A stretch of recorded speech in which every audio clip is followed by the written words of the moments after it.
Hey, it's Brock here with Rock Hill Farms, and today we're going to talk about money and gratitude and the crazy world we live in 2023. And I'm just going to shoot from the hip and give you a message that comes from the heart. And it's probably too much information, but that's just how I roll.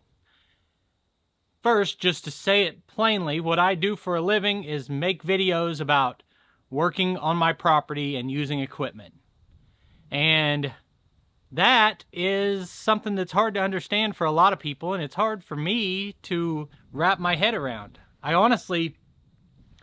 feel guilt about living this life where I wake up every morning and I get to do some kind of work on my property, and I record that and I get paid for it. And it's hard for a lot of other people to understand, and I know that from the comments that are angry or resentful. And for my regulars who maybe even get tired of me complaining about negative comments, it's just part of it. I read comments all day long, and I internalize that, and I try not to respond every day, but occasionally I'm going to have something to say. So I get a lot of comments about, this idiot inherited some money or whatever the case may be. And I want to give some perspective on that and tell my story. But the title of the video, or the title I'm planning to use, is accurate. I have a tractor with a set of attachments that cost about $50,000. I've got a skid loader with a package of attachments that cost about $100,000. And then I've got a lot more attachments that weren't in either of those packages. I've got an antique tractor, and I've got a sawmill and a range of chainsaws and this beautiful property. And I'm just overwhelmed by gratitude that I've found myself in this spot in life. And I also a lot of times feel guilty, like I don't deserve it. So it's a crazy world we live in, that an individual person, any individual person, that includes you, no matter who you are or where you're at in your life, can start their own television show that is, in my case, it's the Brock Show. I'm the star of my own little television show here. And if people find you interesting, then you can earn a living doing that. It's hard. Doesn't that just sound so crazy? Because never in history has that been possible. I always mention Bob Vila, or a show like This Old House, where there was one person who got to do that, and they were chosen by network executives to be the one person who got to talk about home remodeling for a living. And what a lucky person. But today, every single person in America, if you are good with tools, can start a This Is My Old House show. You're the star of the show, and your opinion is the one that matters, and you make videos about whatever you want to work on at your house, and you do it your own way. And if people enjoy watching you, that can be your job. That's a miraculous thing. So I want to tell my story, and I've told this story. I've done almost 1,200 videos. I've told this story once for sure, maybe twice, but I'm going to tell it again. So when I was in high school, as a senior in high school, you graduate in like April or May, whatever it is. In like March, I started at a manufacturing plant working 11 p.m. to 7 a.m. I would get off work at 7 a.m. and have to be at school at 8. And so I would drive home, take a shower, go to school. And then, of course, got out of school, got home at 4, had to be back at work at 11. So, and what I did for a living was we made the inner spring units that go in a mattress. So I took these spring units off of a machine, and I used a handgun to, like hog ring almost. It was like a complicated looking staple that held the border onto these and gave it some rigidity. And I was paid based on how many of those I could do. So I hustled all night long for the last 3 or 4 months of my high school life. And I continued to work there for another 13 years till I became The job title was master technician, but what I did was fix those same machines that made those innerspring units. I did that for 13 years on piece rate, meaning that if I came into work and did not perform my job well, I made $12 an hour, and if I did an exceptional job and had a little bit of luck, I could make $20 an hour. And $20 an hour on a good night meant like a $16, $17 an hour average, and that's the most money I'd ever made in the first 40 years of my life, 38 years, and I'm currently 42. Why do I tell that story? I get a lot of comments that it must be nice. Must be nice, rich guy complaining about his expensive machines. Well, it is nice to have those as problems, and I'm grateful and lucky, and it's overwhelming that that's my biggest problems right now. But it's really not. We all have problems that maybe don't make it onto the camera. But I want perspective for people that I put my time in with struggling, and I'm currently not even remotely wealthy. I get a lot of comments about being wealthy, and those comments bug me almost as much as anything else. Like if you say I'm an idiot and don't know how to run a tractor, well, maybe, I don't know. It's hard to judge yourself. Maybe I think I'm pretty good and I'm actually an idiot. Who knows? But the rich guy comment really gets me. So we had 5 kids. We have 5 kids. We have 6 grandkids now. And raising 5 kids, never making in my life more than $17 an hour. And my wife made considerably less than me working at a doctor's office. It is not an easy life. And it's probably, a lot of you guys can relate to that either your whole life or part of it, you've been where I'm talking about. It is a struggle every month to pay the electric bill and to make sure your kids have nice things. And I never thought about anything else other than that was my life. And I loved my life. I loved being a father. And it is what it is. But it grates at me when someone says rich guy problems. Because I still don't, I'm not wealthy by any means. But what I did, any success or amount of things that I have that you might think means I'm rich, that means that I worked really hard for them. So at that job I've been talking about, I worked 60 hours every week, sometimes more. And then I often had a second job. I was working, I had a calendar year with 2 days off work. I'm not trying to brag or anything else, just I worked really hard to make ends meet. And that was my life. And about 8 or 9 years ago, we made the decision I was going to move and work in the town that we were currently living in and leave my other job. I took a job for $9 an hour.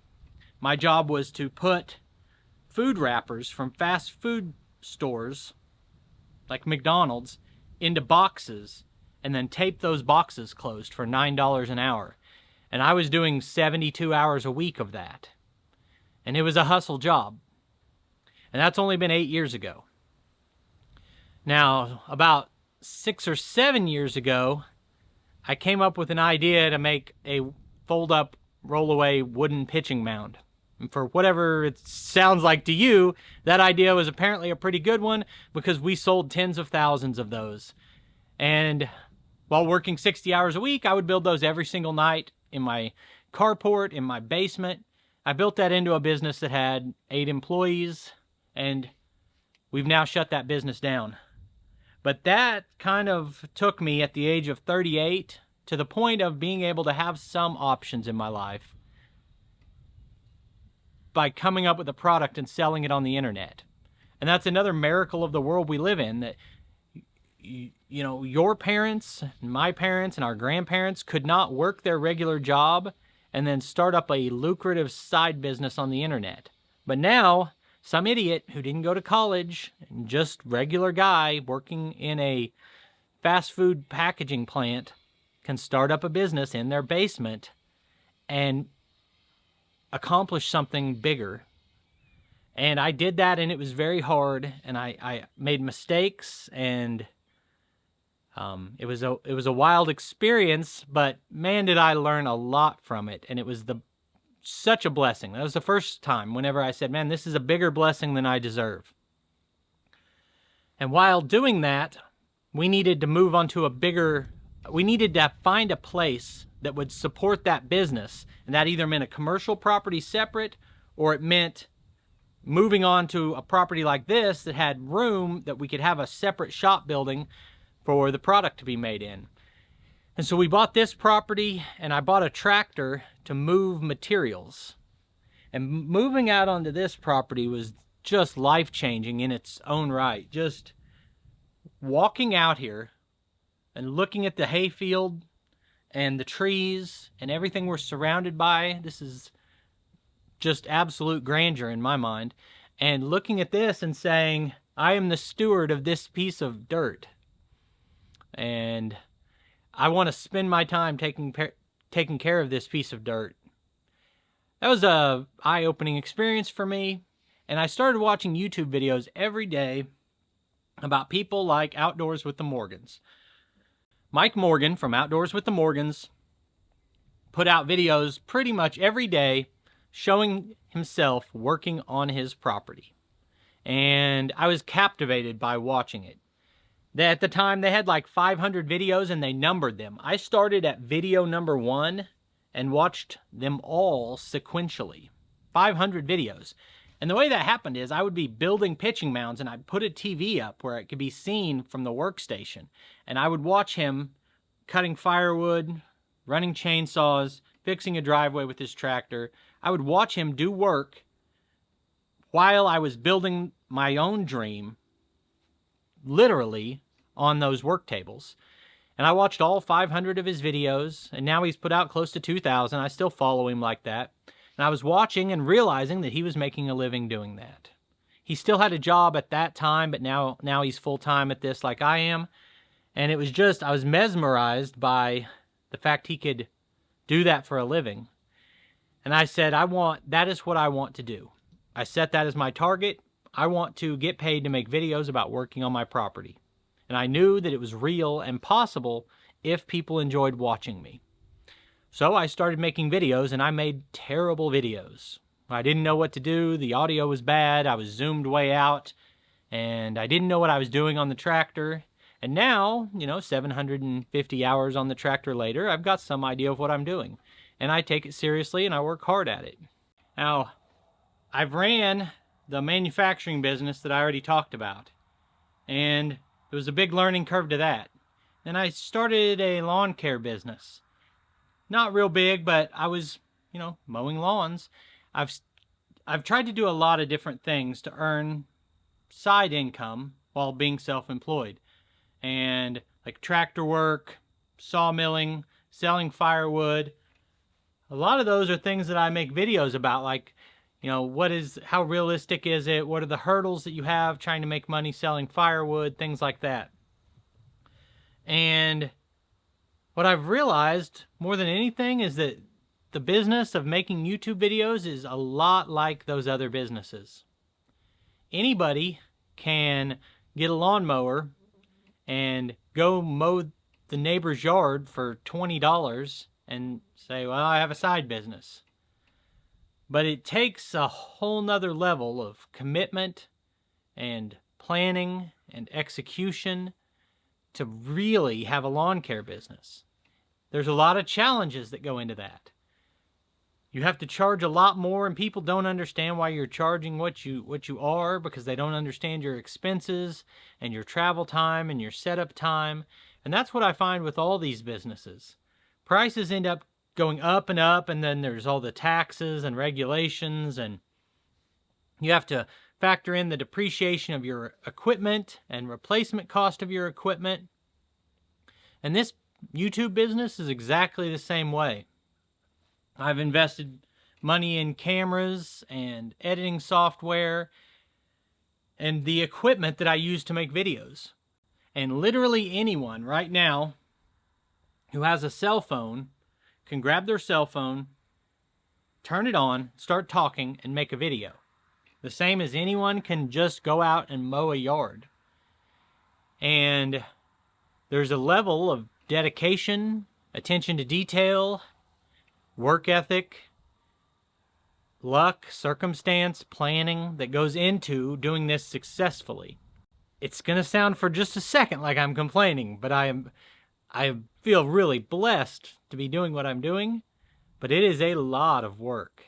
Every single day I do something worth recording, and I've got the prep time, the planning, get all my equipment ready, make sure everything's charged up, go out there and record the video, and then I've got a good 3 hours editing that video.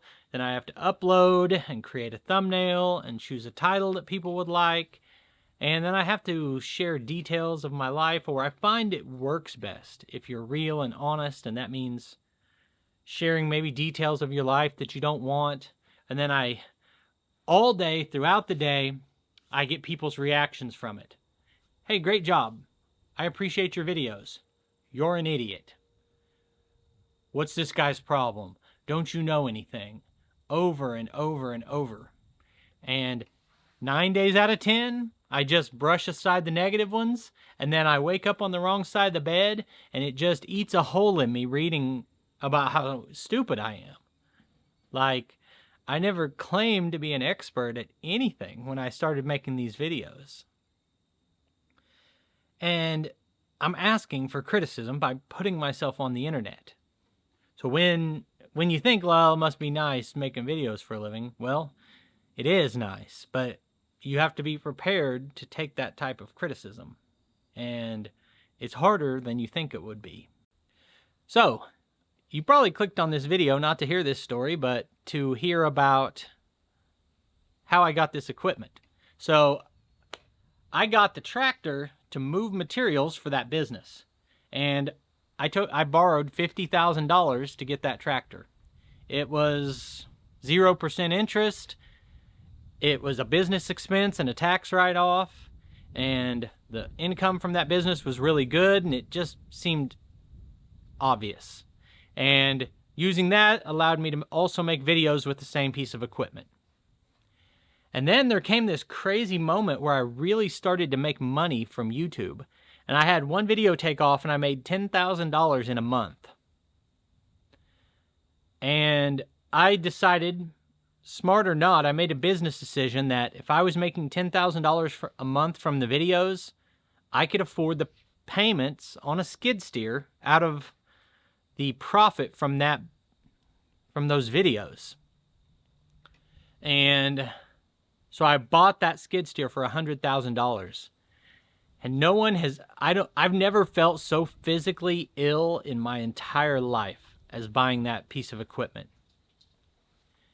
And so now I've got 2 machines, and I'm making money on YouTube by publishing videos. So companies start offering me products and actual attachments for the tractor and for the skid steer. So I just had a Bommalite trencher. It's an expensive piece of equipment. I think like $8,000, $9,000. That was here for me to demonstrate. I got to use it for like a year, and then I sent it back to them. I can't pay my electric bill with the trencher, but it was fun, and it provides value to the viewer, in my mind. There's people who want to learn how to do things, or they just enjoy watching this type of work being done, get value out of seeing an attachment without going out and buying it. And I've got a bunch of equipment that was sponsored like that. So it's a real blessing, and that's how I have it. So it's a crazy story in my mind, but I would call it the American dream. That someone with no education or special skills can earn a living just doing something they enjoy doing. There's kind of an unwritten rule that you don't tell people how much money you make. And I'm not going to disclose everything. That's not what this video was meant to be. But like this month from YouTube, I'm going to make like $7,000. And 2/3 of that money immediately goes to paying my equipment payments and my truck payments and my wife's car payment and all of those types of things. And then I have just enough money left to live on. And I am not complaining about that. It's an amazing life. something else I don't know if you guys have picked up on, but I thought maybe some of you would have noticed is I'm not spending any money on hardly anything. I'm trying to be as smart and fiscally responsible as I can. So I was doing a wiring project 2 days ago for a video, and to do it right would have cost me $210 in wire, but I shortcutted it by only spending $87 on wire. If that doesn't tell you I'm not wealthy, I don't know what does. So I'm trying to be financially responsible, move towards paying off all this equipment and becoming debt-free, but felt like a good day to give you guys a picture of how this all works, how a person can have this for a job. And the last thing I want to say is other ways I make money. If I talk about a product and then I put a link in the description of the video to that product, then if you buy that product, I get a commission. It doesn't cost you extra money. You pay the same amount, or actually you usually, most of the time, you're going to get a discount for using my link, and then I'll get a referral. So I've become somewhat of a salesman. And with Amazon specifically, if you click my link and buy anything, if I am sharing a drill, I've got a drill, like, hey, this is the best drill ever, click the Amazon link if you want one. Then you click that link and you say, I don't really want one of those drills, but then you order anything else from Amazon, then I earn a commission from that. And that's usually like $400 or $500 a month I get from people clicking on my links. So I guess I didn't really have a point from this video. My point is transparency. If I'm going to earn a living from talking to this camera, then I'm going to tell the truth and the whole truth. To wrap it up, I want to focus on the number one thing, which is gratitude. I am grateful to anyone who takes the time to watch one of my videos. So I'll put links on the screen to a couple more of our videos that you might want to watch, and I'll see you next time.